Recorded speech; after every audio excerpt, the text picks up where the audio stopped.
magaalooyinka ku yaala xeebaha sida magaalada Berbera oo kale dad badan ayaa jira kalluunka jilaabta oo saaxiib la ah oo maalin walba cuntadooda uu ku jiro laakiin magaalooyinka qaar sida Burca oo kale dadka waxay isku wanaagsanayeen hilibka balse maadaama abaaro xoog la ay dhaceen dunyadiina ay basbeeshay waxaa dhacday in magaalooyinka sida Burca oo kale restaurantiyada iyo guryaha laga arkay iyadoo kalluunka la dubanayo oo aad loo jeclaystay wariyahana Xabiib Cige ayaa xilli habeenimo isagu ku wareegay qaar kamid ah restaurantiyada iyo qaybo kamid ah magaalada si uu u xoogaalsado heerka kalluun cunista iyo magaalada Burco ee xarunta gobolka Togdheer warbixintana inoo soo diray magaalada Burco waa caasimadda labaad ee Soomaaliland waana xarunta gobolka Togdheer oo ku caan ah si weyn dadkiisu ugu tiirsanaayeen xoolaha nool balse hadda abaarta jirta ay meesha ka saartay isticmaalka hilibkii caanihii iyo subagii xoolahaasi waxaana taas bedelkeeda muddooyinkii u dambeeyay magaalada Burco ku soo badanayay hoteelo u gaar ah oo lagu sameeyo hilibka kalluunka kuwaas oo isku dayaya inay buuxiyaan kaalintii ay xooluhu ugu jireen bulshada Burco haddaba mar aanu goor habeenimo ah booqonnay hoteelada u gaarka ah ee lagu sameeyo hilibka iyo cuntooyinka kalluunka waxaanu waraysiyo kala duwan la yeelanay qaar ka mid ah mas'uuliyiinta iyo shaqaalaha hoteeladaasi oo nooga xog warramay shaqadan ku cusub magaalada Burco Jaamac Axmed waxaana ka mid ahay maamulka shirkaddan kalluunka waxaanu bilownay kalluunka intii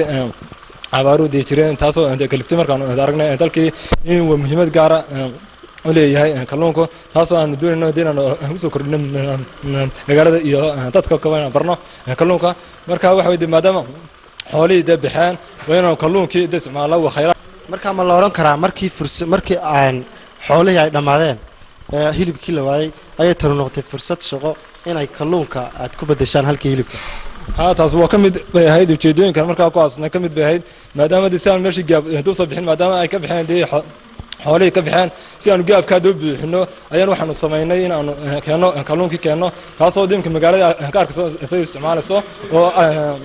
xoog doo isticmaalayso ilaa maalintii baxayaan 200 kiilo 100 kiilo 150 marka halkaas aan ka arkaysaa jaaniska weyn ee ka soo hadda meeradan waxay gaar u tahay kalluunka aad gaar u tahay waayo waxa meesha ka baxay oo hadda aan lahayn arigii baa ka baxay oo geeli baa ka baxay abaari hadda waa tan dhaceen kalifay marka kalluunka hadda waxa kalifay de baahi weyn ba hadda ay dadkii hadda u qabaan waayo hadda kalluunkii ayaa hadda wuxuu galay halkii ariga iyo halkii geela kalluunka ma dadka suuqunba ka iibsanay soo mara mise qaybo kala duwan buu leeyahay horta marka hore laba siyabood baan kalluunka u iibinaa subaxii waxaan u iibinaa xaafadaha iskale oo magaranaysa xagga quraacdii oo midna oo kale quraacdii ay ka sameyn lahayn halkii ay ka sameyn lahayn hilibka ama beerka oo kale ay kalluunka ku bedeleen caqabadaha ugu weyn hor yaalla waxa weeye wax ka leeyahay horta ma yaalin dawladuna xilba iskama saarin ya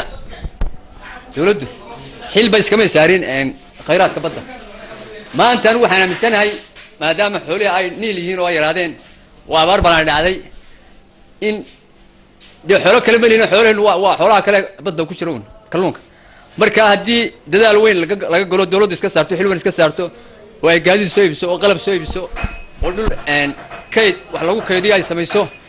in dad badan ay fursad u noqon lahayd arxim magacaygu waa maxamed cawil saciid oo ku magac dheer iito